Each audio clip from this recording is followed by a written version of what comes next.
Assalamualaikum warahmatullahi wabarakatuh. Perkenalkan, nama saya Rizky Hukma Sabia, NPM 191050380 dari kelas TS3. Pada PowerPoint ini akan dijelaskan tentang teknologi baja, matkul teknologi bahan. Teknologi baja. Pada PowerPoint ini akan dijelaskan tentang 7 hal, yaitu sejarah dan pengertian baja, jenis-jenis baja, proses pembuatan baja, macam-macam profil baja, kegunaan baja dalam konstruksi, kelebihan dan kekurangan baja, serta pengembangan baja. Yang pertama, pengertian baja. Baja adalah paduan logam yang tersusun dari besi sebagai unsur utama dan karbon sebagai unsur penguat. Kandungan baja yang utama adalah besi atau Fe dengan kadar 97% dan karbon atau C dengan kadar 0,2% hingga 2,1%, serta unsur paduan lain yaitu mangan, krom, vanadium, nikel, silikon, tembaga, sulfur, fosfor, dan lainnya dengan jumlah yang dibatasi dan berbeda-beda. Sejarah baja. Besi digunakan pertama kali pada sekitar 1500 sebelum Masehi. Tahun 1100 sebelum Masehi, bangsa Hitites yang merahasiakan pembuatan tersebut selama 400 tahun dikuasai oleh bangsa Asia Barat. Pada tahun tersebut, proses peleburan besi mulai diketahui secara luas. Tahun 1000 sebelum Masehi, bangsa Yunani, Mesir, Jas, Roma, Karhaginians, dan Assyria juga mempelajari peleburan dan menggunakan besi dalam kehidupannya.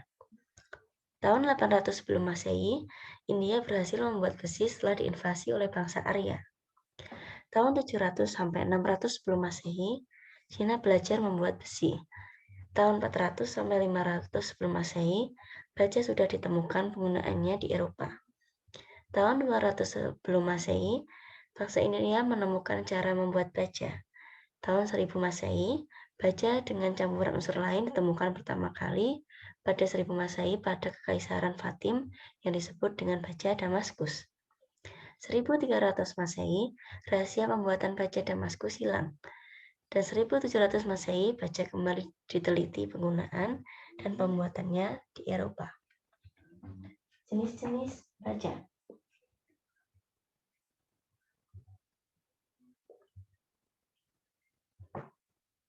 Yang pertama, ada baja karbon. Baja karbon adalah paduan antara besi dan karbon dengan sedikit Si, Mn, P, S, dan Co. Sifat baja karbon sangat tergantung pada kadar karbon. Bila kadar karbon naik, maka kekuatan dan kekerasan juga akan bertambah tinggi. Baja karbon sendiri terdiri dari 3 hal. Yang pertama ada baja karbon rendah. Yang kedua ada baja karbon sedang. Dan yang ketiga ada baja karbon tinggi. Baja karbon rendah sering disebut dengan baja ringan atau mild steel atau baja berkakas, biasa digunakan untuk bodi kendaraan.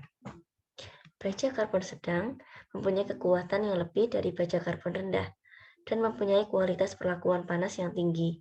Banyak digunakan untuk poros, rel kereta api, roda gigi, dan bekas. Baja karbon tinggi mempunyai kuat tarik paling tinggi dan banyak digunakan untuk material tools. Salah satu aplikasi dari baja ini adalah dalam pembuatan kawat baja dan kabel baja. Yang kedua, ada baja paduan atau PP.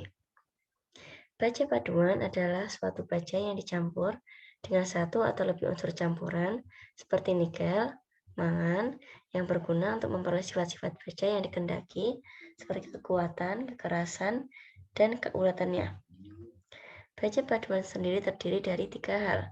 Ada baja paduan rendah, ada baja paduan menengah, dan ada baja paduan tinggi. Baja paduan rendah memiliki kadar karbon sama seperti baja karbon, tetapi ada sedikit unsur paduan banyak yang digunakan pada kapal, jembatan, roda kereta api, kettle uap, tangki gas, pipa gas, dan sebagainya. Baja paduan menengah merupakan baja paduan yang elemen paduannya 2,5% sampai 10% Wt. Misalnya unsur Cr, Mn, Ni, S, Si, P, dan lain-lain. Baja paduan tinggi, contohnya baja tahan karat, baja perkakas, dan baja mangan. Aplikasi digunakan pada bearing, baja tekan, baja bekas, coating, tools, frog, rel kereta api, dan lain sebagainya. Yang ketiga, ada baja khusus. Baja khusus yaitu baja tahan karat, baja tahan panas, baja perkakas. Unsur utama dari baja ini adalah krom sebagai unsur terpenting untuk memperoleh sifat tahan terhadap korosi. Proses pembuatan baja. Yang pertama ada proses konverter, yaitu suatu tabung yang berbentuk bulat lonjong dengan menghadap ke samping. Sistem kerjanya ada 5, yaitu dipanaskan dengan kulkas sampai kurang lebih 1500 derajat Celcius. Dimiringkan untuk memasukkan bahan baku baja. Kurang lebih 1/8 dari volume konverter. Lalu kembali ditegakkan. Kemudian, udara dengan tekanan 1,5 sampai 2 atm dihembuskan dari kompresor. Setelah 20-25 menit, konverter dinyalakan untuk mengeluarkan hasilnya. Proses konverter tersendiri terdiri dari 2 hal. Ada proses basemer atau asam dan proses Thomas atau basa. Pada proses basemer, lapisan bagian dalam terbuat dari batu tahan api yang mengandung kuarsa asam atau oksid asam atau Si2. Bahan yang diolah besi kasar, kelabu cair, CaO tidak ditambahkan sebab bereaksi dengan Si2. Reaksi kimianya yaitu SiO2 tambah CaO menjadi CaSiO3. Pada proses Thomas atau basa, lapisan dinding bagian dalam terbuat dari batu tahan api bisa atau dolomit, yaitu kalsium karbonat dan magnesium. Besi yang diolah besi kasar putih yang mengandung P antara 1,7 sampai 2%, Mn 1 sampai 2%, dan Si 0,6 sampai 0,8%. Setelah unsur mangan dan silikon terbakar, fosfor membentuk oksida fosfor atau P2O5. Untuk mengeluarkan besi cair ditambahkan zat kapur atau CaO. Reaksi kimianya adalah 3 CaO ditambah P2O5, Ca3, PO4, 2 atau terak cair. Kemudian ada proses Siemens-Martin. Proses ini menggunakan sistem regenerator kurang lebih 3000 derajat Celcius. Fungsi dari regenerator adalah memanaskan gas dan udara atau menambah temperatur dapur sebagai fundamen atau landasan dapur serta menghemat pemakaian tempat. Bisa digunakan baik besi kelabu maupun putih. Besi kelabu dinding dalamnya dilapisi batu silika SiO2. Besi putih dilapisi dengan batu dolomit atau 40% MgCO3 ditambah 60% CaCO3. Yang kemudian ada proses dapur listrik. Pada proses ini, temperatur tinggi dengan menggunakan busur cahaya elektrod dan induktor listrik. Keuntungannya adalah mudah mencapai temperatur tinggi dalam waktu singkat, temperatur dapat diatur, efisiensi termis dapur tinggi, cairan besi terlindungi dari kotoran dan pengaruh lingkungan sehingga kualitasnya baik, serta kerugian akibat penguapan sangat kecil. Yang keempat ada proses basic oxygen furnace atau BOF. Logam cair dimasukkan ke ruang bakar, kemudian oksigen kurang lebih 1000 ditiupkan lewat oksigen lens ke ruang bakar dengan kecepatan tinggi 55 meter pangkat 3 atau 99,5% U2 tiap 1 ton muatan dengan tekanan 1400 kN per meter kuadrat. Serta ditambahkan bubuk kapur CaO untuk menurunkan kadar P dan S. Keuntungan dari BOF sendiri adalah untuk BOF menggunakan O2 murni tanpa nitrogen, proses hanya lebih kurang 50 menit, tidak perlu tuyur di bagian bawah, fosfor dan sulfur dapat terusir dulu daripada karbon, serta biaya operasi murah. Yang kelima, ada proses dapur kopel. Mengolah besi kasar kelabu dan besi bekas menjadi baja atau baja tua. Prosesnya yaitu 1. Pemanasan pendahuluan agar bebas dari uap cair. Yang kedua, bahan bakar dinyalakan selama kurang lebih 15 jam. Yang ketiga, Kukas dan udara dihembaskan dengan kecepatan rendah hingga kukas mencapai 700 sampai 800 mm dari dasar tungku. 4. Besi kasar dan besi baja bekas kira-kira 10 sampai 15% ton per jam dimasukkan, serta 15 menit baja cair dikeluarkan dari lubang pengeluaran. Untuk membentuk terak dan kadar P dan S, ditambahkan batu kapur CaCO3. Gas CO yang dikeluarkan melalui cerobong, panasnya dapat dimanfaatkan untuk membangkit mesin-mesin lain. Yang ke-6 adalah proses dapur cawan. Proses kerja dapur cawan dimulai dengan memasukkan baja bekas dan besi kasar dalam cawan, kemudian ditutup rapat. Kemudian dimasukkan gas-gas panas yang memanaskan sekeliling cawan, dan muatan dalam cawan akan mencair. Kemudian, baja cair tersebut siap dituang untuk dijadikan baja-baja istimewa dengan menambahkan unsur-unsur paduan yang diperlukan. Macam-macam profil baja. Yang pertama, ada profil baja WF atau wide flange. Biasanya, baja ini digunakan untuk tiang panjang, top dan bottom chord, kolom, cantilever kanopi. Besi ini memiliki panjang 12 meter dengan berat yang beragam dan bisa disesuaikan dengan kebutuhan masing-masing. Yang kedua ada U-channel, kanal U atau UNB. Profil baja U atau UNB ini memiliki fungsi yang hampir menyerupai profil baja WF. Namun, profil baja ini tidak dapat digunakan untuk struktur kolom karena ukurannya yang lebih kecil dan mudah mengalami tekukan-tekukan di setiap sisinya. Profil baja ini biasa digunakan untuk rangka atap. Yang ketiga ada C-channel atau nama lainnya kanal C dan CNP. Profil baja ini memiliki fungsi untuk purlin atau balok dudukan penutup atap, girts, elemen yang memegang penutup dinding seperti metal sheet, dan lain sebagainya, member pada truss, dan rangka komponen arsitektural. Contoh gambar dari profil baja ini dapat dilihat pada slide berikut ini. Yang pertama ada gambar profil wide flange.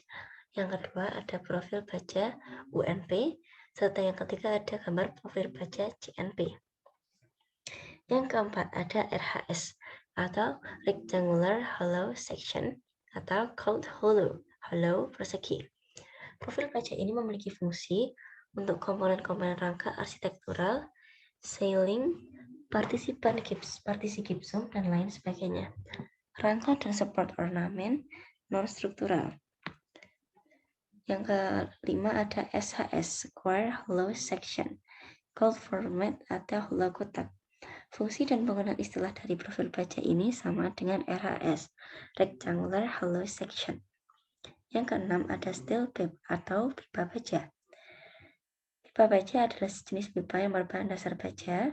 Fungsi dari profil baja ini adalah untuk breaking atau horizontal dan vertikal, secondary beam yang biasa ada di rangka atap, serta kolom arsitektural, support arsitektural, biasanya exposed. Kemudian di slide ini disajikan gambar dari profil baja yang telah dijelaskan.